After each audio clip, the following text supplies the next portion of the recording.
She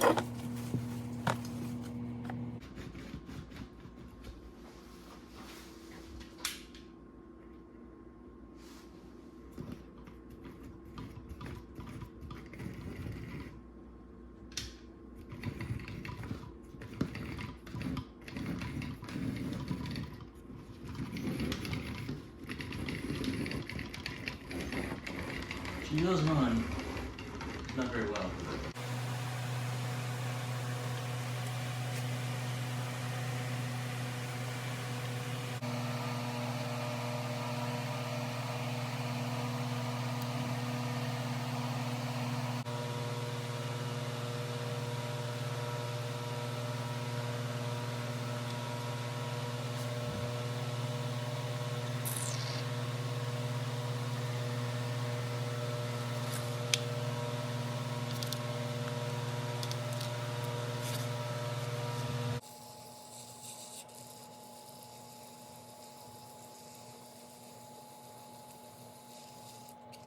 Okay, that is much better.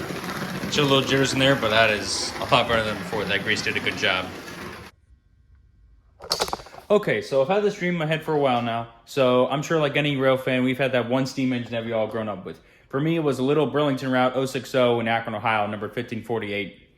It's kind of in rough shape now, but I figured, you know, university's probably not going to do anything to it. So I figured, you know what, why don't we take a little Bachmann 060 and make my own out of it. So obviously, it won't have too much to do to the boiler and stuff. Yeah, I don't think I have too much to do with boiler and stuff. I do like how this is, since this is an older Bachmann, there are some separately applied details like the handrails, and I'm not sure the bell that is separately applied, but it's nice. A lot more detail than I thought.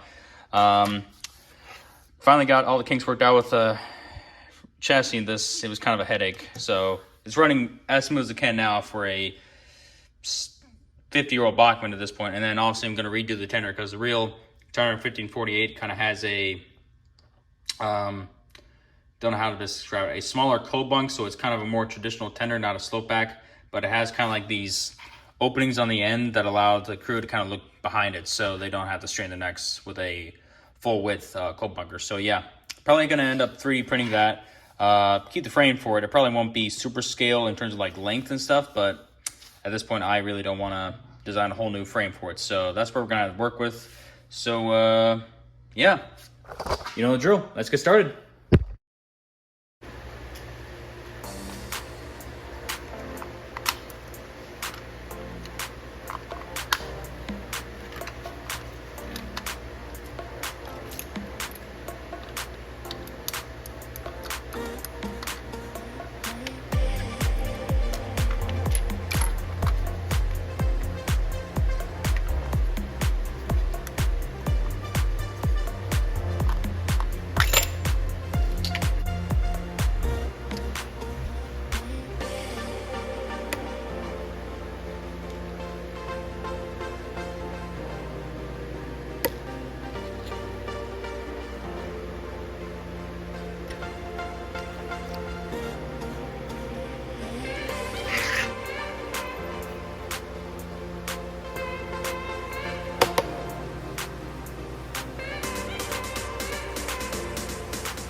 Okay, all done. That took far longer than I would have liked it to. So I started this project back in October of last year, and it is now July. So yeah, I'm glad this is done. Turned out pretty good, I feel. One thing I would like to add though is eventually CB and Q decals underneath the cab there, because the pictures from the 60s have it saying CB and Q underneath there, but I don't have them at the moment. So for now, this is gonna do. So let's go get some running footage of this.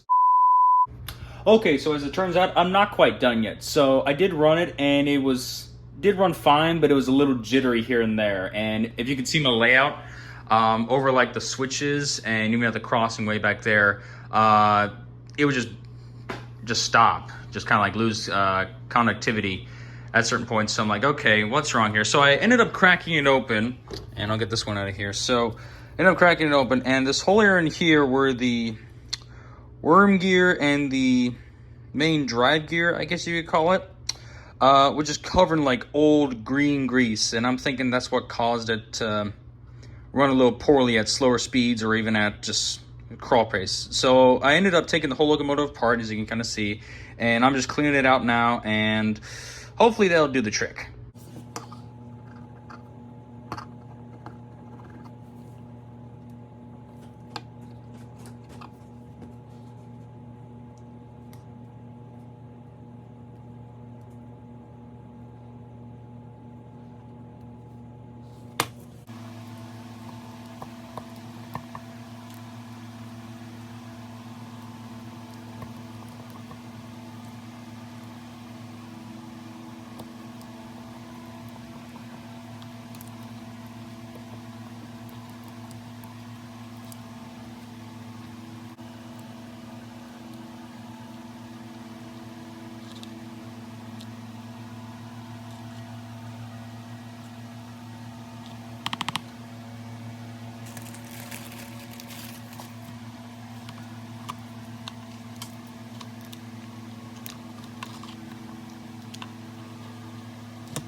Okay, moment of truth.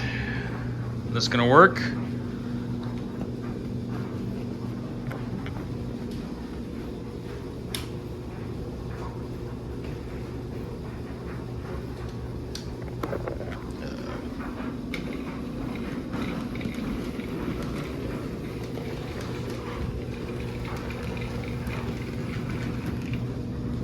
I made things worse. Uh-oh.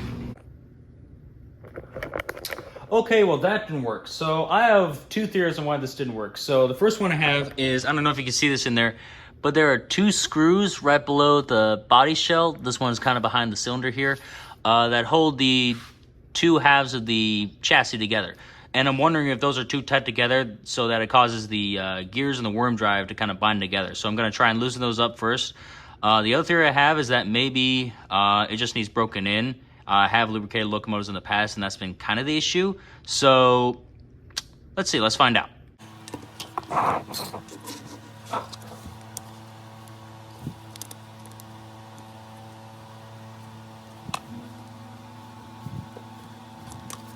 Okay, round two. Will it work?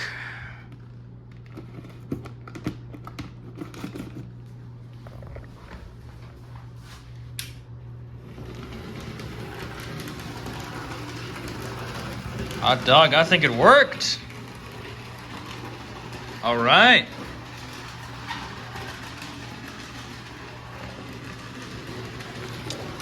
Well, I guess the only thing left to do now is get some running footage.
Okay, all done. That's pretty much all I could think of for doing it right here in the layout, but I have an idea. Let's go on a road trip.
Okay, all done. That's pretty much all I could think of for this little guy.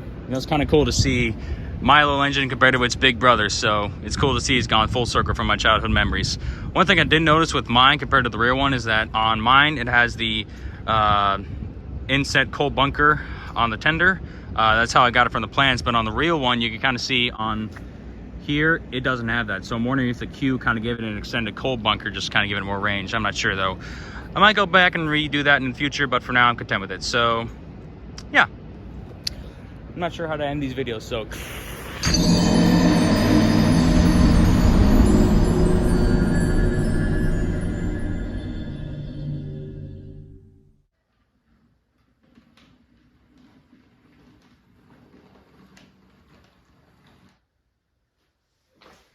brother.